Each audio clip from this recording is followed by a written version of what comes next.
It's time for the Funkykit Show with your host, Winston Chim, the Mr. Beast of the computer world. Hey, what's up, guys? Winston here. Welcome to the Funkykit Show Live. Yes, so it's Sunday, the 18th of June. Yes. Hope everything's okay.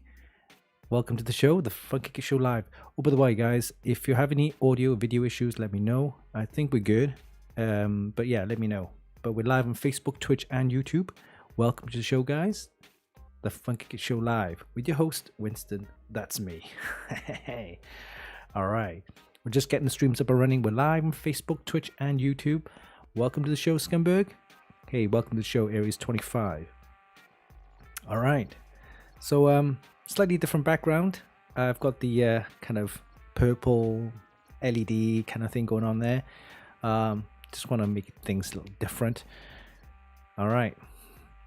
Okay, so I'm using my mobile setup. So I have my portable LCD screen. That's I think it's a 4K screen, but I'm running 1080p on that. I also have the laptop. I also have the Elgato Wave 3 audio mic, and then Stream Deck as usual, and of course these headsets, which they're okay, they work fine. So we're just getting the streams up and running. We're live on Facebook, Twitch, and YouTube. So welcome to the show, guys. The Funkykit Show Live. Yes. So we got some things lined up for you guys. So for this Sunday, we have news and updates, of course, on our website, usual, the Funkykit, as well as MD3D. And then we're going to take a look at the Cougar Forza 135 cooler, CPU cooler. It's a very nice, beefy cooler. We're going to do a quick unboxing and, of course, a quick review. So watch the video. And then, of course, we got Rig Builder, our system configurator, developed by my brother Yao. It's a fantastic, tool for you guys to get some prices off Amazon. So yeah, want to check that out. And of course, we got Mods of the Week taken from our Extreme PC modding group, where we have over 95,000 members. So thanks, guys, for joining. Great place to get some modding ideas, or if you have any mods, head over there, start posting your mods. And then we're going to take a break after that. And then we're going to take a look at the ASRock Radeon RX 7900 XTX White Edition, the Tai Chi White Edition. So ASRock was kind enough and invited us to their headquarters office, and we checked out their studio, their creator studio. It's only a one-room thing, but it's okay. It's quite nice, actually. So we did a quick unboxing, and we took a load of photos, and of course we did a couple of tests.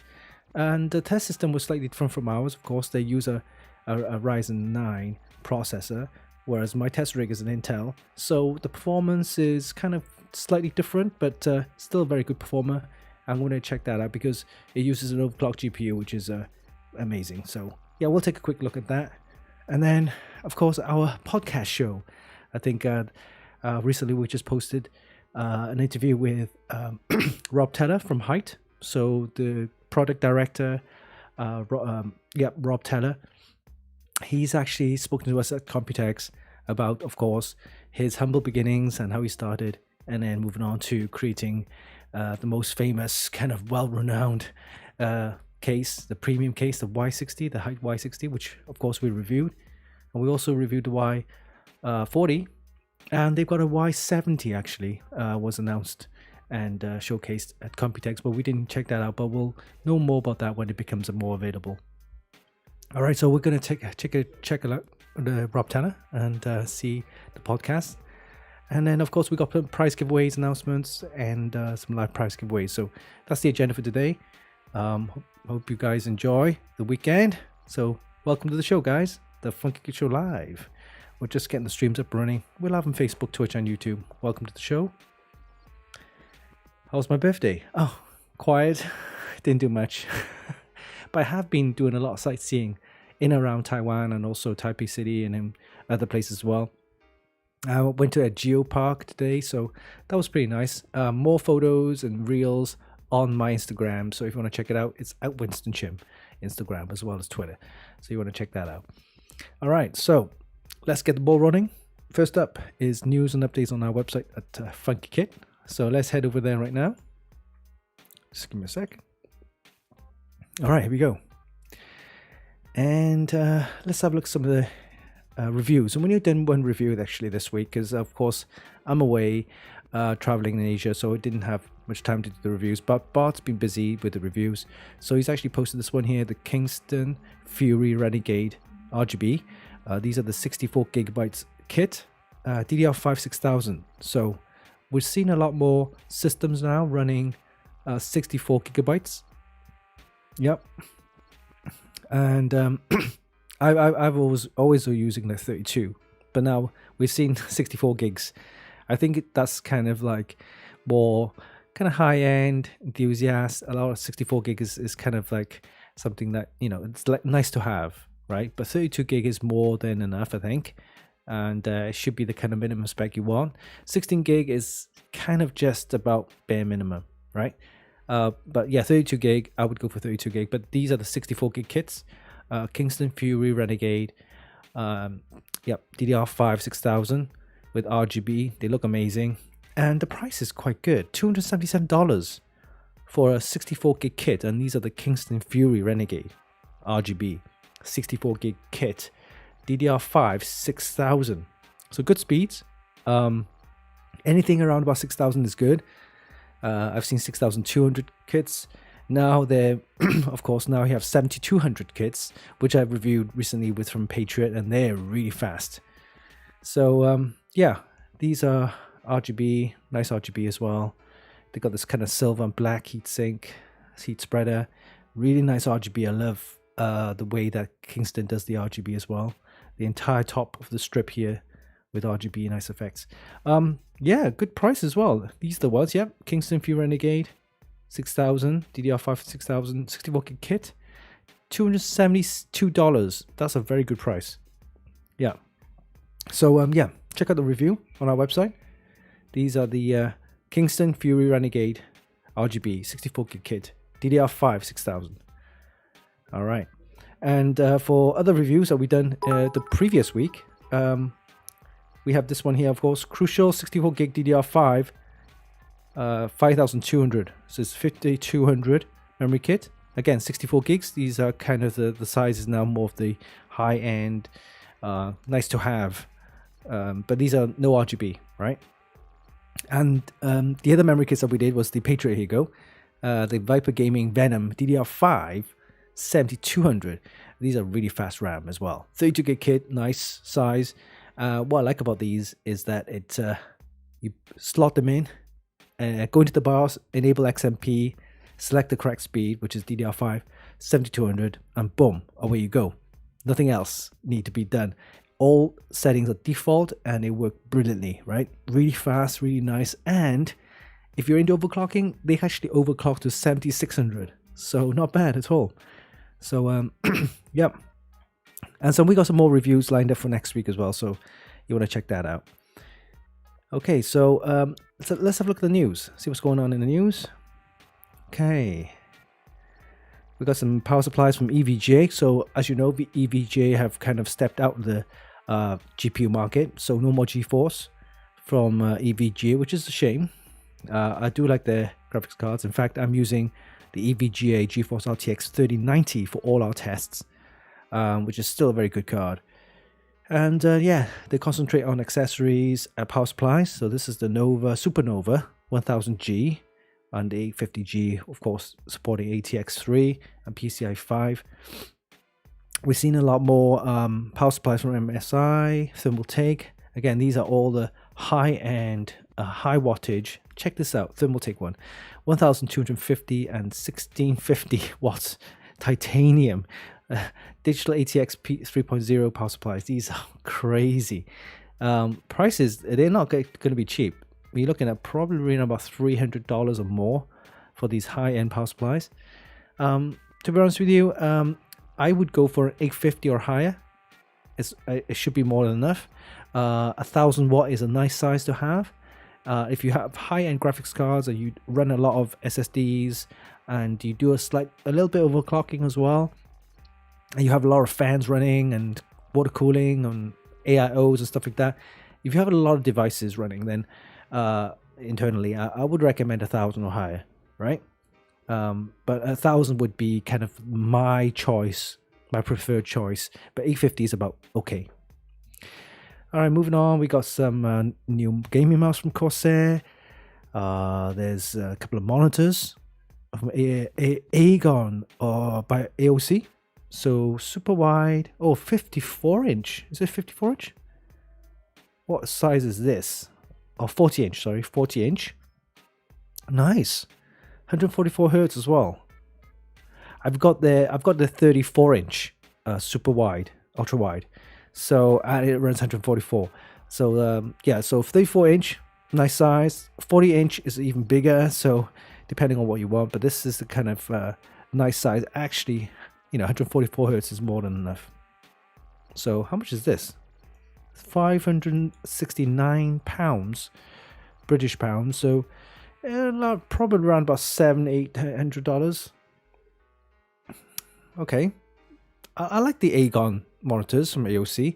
They do a lot of gaming monitors as well, and I've seen some of them. They're quite nice. Yeah, I think that they done League of Legends one, and a few others as well. Yeah, I want to check out their 4K monitors though. This is something I want. All right, so we have a Razer Blade 14, 2023 model. Prices starts at $2,399. So this is the new Razer 14-inch laptop with Intel processors, I guess. I'm guessing Intel? Yeah. Oh, no, Ryzen 9 7940HS with an RTX 4070. Wow, okay. That look nice. Very nice. 2000 starts at $2,399. Pre-orders June 14th. That was a couple of days ago. And yeah, here we go. If you want more RAM, it'll cost you more. But there's only $500 more. You get what you get for $500 more. Okay. 4070. Oh, right. So prices is $2,399 for the 4060, and if you order 4070, then it's and more RAM, then it's $2,799. 16 gig on a laptop, just about minimum, really. But if you have a choice, go for 32 gigs of RAM, because it does make a difference in terms of having performance. I wouldn't say boost, but you'll be able to do a lot more with 32 gigs in terms of like opening windows and all sorts. Lots of browser windows. Chrome is memory hungry, right? Hey, welcome to the show. Filthy Maggot. Hey, how's it going? Oh, thank you for following. Yes. Sea of Names, welcome to the show. Venue, hey, welcome. All right, so anything else on the news? Let's have a look at the site. A couple of more. Nvidia's got some new drivers. Ricoh. Is how you say it? Ricoh? Yeah, Ricoh. I call it Ricoh. Let's call it Ricoh, right? Launches portable monitors. So portable monitors are getting popular. I've noticed that for the last couple of years. I myself use one. I've got one which is quite good. It's a 14-inch 4K touchscreen. I'm not sure about the refresh rate. I think it's probably 60, but it's fine. I'm not doing gaming on there. I'm actually doing a lot of streaming. So right now, again, I think I've told you the setup I had before. So this monitor, the portable monitor, I use for touchscreen for doing all sorts of different controls and things like that. And I have my laptop screen, which is the main screen for the website and stuff like that, so I can actually monitor the both. And I have the Streamlabs window on the 4K touchscreen monitor, which is pretty decent. And we're seeing a lot more these portable monitors being sold now and available. I think Asus does a gaming one as well with nice high refresh rate. But these are great because you can actually take this anywhere. You can plug it into any gaming device, such as if you take a portable, the controllers, and if you have an ROG Ally or maybe a Steam Deck, then you can plug in this monitor in and you can start gaming as well. It's quite nice actually. So not bad at all. Prices range from $200 to $300 around there. I got mine for about $300 US, so yeah, it's not bad. Okay, moving on. PCIe 7 specifications is available now. We won't see any PCIe 7 devices quite yet. We're only on PCIe 5. So you'll probably be another 2 or 3 years, even more, before PCIe 7 becomes kind of, well, it'll be a while. We only just started doing PCIe 5. All right, moving on. Let's see what else we have in the news. So we'll take a new gaming headset and mouse, wireless mouse. And then we've got a new Xeon processor, the 4th gen. Okay, well, that's for workstations and that kind of stuff. Oh, this is good. I like this one. Samsung launches the Odyssey OLED G9 monitor with what? What monitor is this? Okay, all right. At $2,200, they look nice. I do like the Samsung monitors though. Oh, this is nice. Oh, I'd love to have one of these. The price is okay, not too bad. 2,200. I would have preferred it kind of lower pricing, maybe under 2,000. Yeah, 49-inch. Aspect ratio 32.9. Crazy. 1800 curve. What's the refresh rate? Oh wow, 240 hertz refresh rate. That's pretty decent. Is it G-Sync? AMD FreeSync. No mention of G-Sync here. Okay. Oh, nice. Not bad. I wouldn't mind getting one of these if I have the money. But yeah, nice size, 49-inch, super curve. But I'm after 4K. The reason I'm after 4K is because I'm going to be doing a lot more 4K video testing now, right? So it'll be better off for me to get a 4K monitor.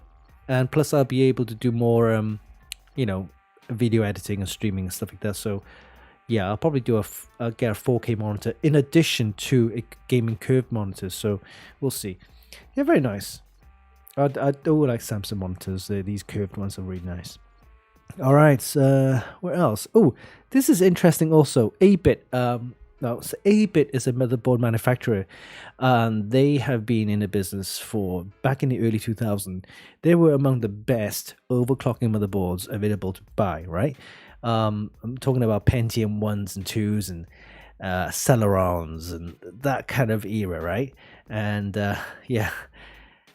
But after a while, something happened. I'm not sure. The business started to kind of maybe drop off a little bit, and then I think they disappeared or became bankrupt or something. And anyway, a company decided to buy them out, and they've been making kind of like OEM industrial boards, not on the A-Bit name, but now they recently launched kind of launched the A-Bit name back out again. So this is the mini ITX board, so I'm looking probably at these for more kind of all-in-one industrial solutions and stuff like that. So who knows, maybe in the future they could become more consumer and make another attempt into the enthusiast gaming market. I don't know, but who knows. But A-Bit, yeah, they've been that's how I started back in the early 2000s. So 23 years later, so they're out again. A-Bit. All right, let's see where else. Okay, let's move on. Yeah, lots of different news items. Here you go. Ooh, okay, we mentioned that last time, and that is pretty much it for the news. All right, let's head back to the chat and see what's going on, guys. Okay, welcome to the show, guys. Hey, happy Sunday. Yes. So for the next couple of weeks, the stream will be back on a Sunday, like last week and this week. The reason why is because of the time zone difference, and it'd be easier for me to do a stream on a Sunday, 9:30 p.m. Asia time, which is Taiwan, Hong Kong, and I think it was 3:30 p.m. Eastern time in Europe, and there's 2:30 p.m. UK time, and then 9:30 a.m. Eastern time. So yeah, and then 6:30 in the morning for PST Pacific time. So unfortunately, guys, in the At the West Coast, you have to be up early for my show. So, but anyway, that's the only time I can do it. So in the next couple of weeks, it will be on a Sunday, same time, do the show. All right, so that's that. So yeah, check out the news and items on our website at Funkykit. I've posted a couple of reels and videos and shorts, and I'll cover the ASRock Radeon RX 1700 XTX, the Taichi White Edition. So we'll take a look at that in a bit. But yeah, lots of great content on our website, including some new podcasts, as well as interviews with Rob Taylor from Hyte and things like that. So do check out our website for lots of news and articles at funkykit.com. All right, let's take a quick look at AMD 3D, which is our sister site. It's mostly to do with AMD related news and topics, including the Ryzen, Radeons, Threadrippers, PS5s even, and Xboxes, gaming news, esports, that kind of stuff. So let's head over there now. Okay, here we go. All right, we've got a couple of news items here. Simply NUC launches the Moonstone. All right, so what's so special about this? Let's take a look. Oh, powered by AMD, okay. It's got a Ryzen 7000 series there, mobile SoC. Okay, so for the guys who don't know what SoC is, it's silicon on chip, right? It's another short form for having the mobile processing, the graphics, and everything all on the silicon, right? Which makes it compact and again embedded, so you can have all that features embedded in a single chip, which means more compact, and you'll be able to make this kind of NUC or NUC, right? This is powered by a Ryzen. All right, okay. Where else on the news items here? Okay, PlayStation adding PS5 titles to PlayStation Plus library. AMD details next gen AMD Instinct accelerator. So if you noticed, there's always a kind of we all know a battle between AMD and Nvidia. So Nvidia is all into this AI and everything. So AMD have also moved into AI, but now of course with accelerator cards, it's mostly that kind of stuff, right? Final Fantasy. All right, XV1. So this is how can you say in a Roman numerals? That'll be 16. V1. Yeah. So Final Fantasy 16 XV1.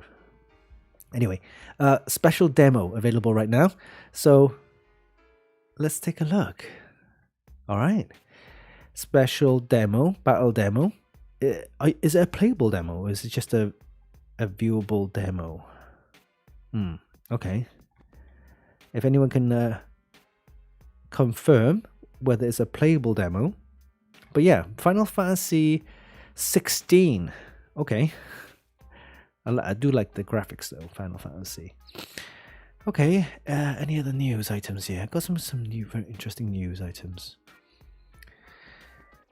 Okay, 4th gen Epic CPUs. These are the workstation processor. Epic, AMD Epic competes with the Intel Xeons. Okay, Xbox got Starfield limited wireless controller and headset. Okay, so last time this is the Seagate hard drive, which is quite nice, and now they got the controller and headset. These are the wireless controller headset. That's nice. Mortal Kombat 1 fighting systems. What's it called? Mortal Kombat 1. Strange. Okay, Xbox Series S in the black 1 terabyte edition. So okay, they're now making black ones, which can look good, I suppose. Okay, because the original Xbox X Series X is a nice black one. This is the S has always been a white edition, but then okay, got Frostpunk 2 launching 2022. Toxic Commando, okay, announced.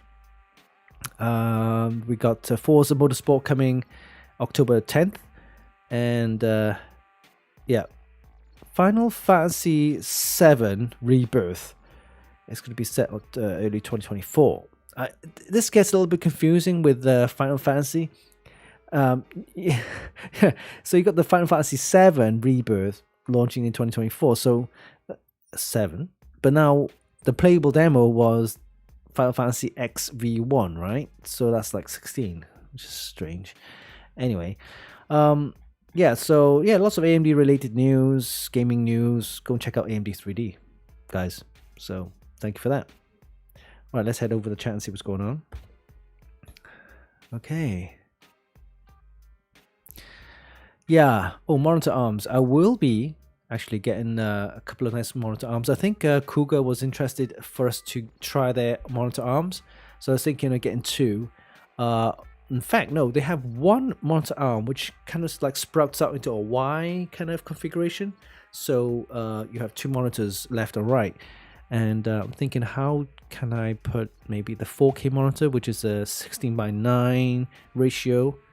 16:9. No, sorry, 16:9. Yeah, I think it's 16:9, right? Yeah, 16:9, 4K, and then my super wide, ultra wide. Maybe put the ultra wide at the bottom and the 4K at the top. I'm not sure. I did figure it out, but that's something I'm interested in getting. It's actually a monitor arm, as well as a mic arm as well. So I'll be able to choose between the 2. So I'm thinking of keep using the Wave 3 from Elgato, but also upgrading my podcast mic. At the moment I have this Shure SM, I think it's 57 or 58, but I will be getting the Shure S7B. Apparently that's the one that everybody uses for podcasts, and I must admit it does make me sound a little bit better. It's got more of a radio kind of feel to it, which is it's got more depth in it. So that's the new podcast mic, I guess. Okay, so next up, we're going to take a quick look at the Cougar Forza 135 CPU cooler. And of course, we need to play a little jingle from Pig Radio. All right, so this is something I made a couple of months ago, which I quite like. So let's do this. It's time for Funkykit's unboxing video of the week. That's right. So we're going to take a look at the Cougar Forza 135 CPU cooler. It's a very nice beefy CPU cooler, and it's something that it could be used on most cases, but I think you need a big case for this one. But it does look good, and especially if you put your own RGB fans on there, and it'll look superb. All right, take a look, and we'll be back after this.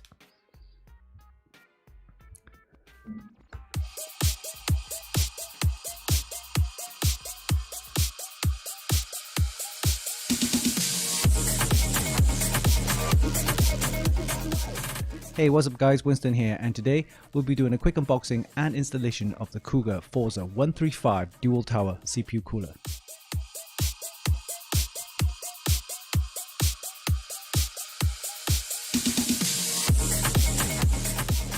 The Forza 135 is a massive CPU cooler and weighs in around about 1 kilos. It features a dual tower design with 7 heat pipes and a nickel-clad copper base. The heatsink comes with a vacuum tunnel design, giving you an effective and efficient cooling as well as increased airflow. The package also comes with 2 cooling fans. One is a 120mm fan, giving you a flow rate of 82 CFM and a noise level of 31 decibels, while the other fan is 140mm, giving you a flow rate of 72 CFM and a noise level of 38 decibels. Since this cooler is so big, I was worried about the clearance between the RAM, the CPU socket, and all the components around the motherboard, but I think it should be okay. It'll be interesting to see how this CPU cooler will perform against other coolers that we tested in the past, including the all-in-one liquid coolers.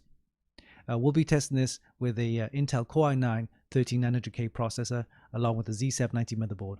So let's build a test rig, and before we do that, let's do a quick unboxing, and we'll see you in a bit.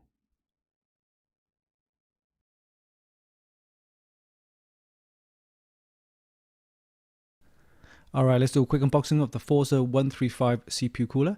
It's compatible with the LJ1700 as well as AM5 motherboards.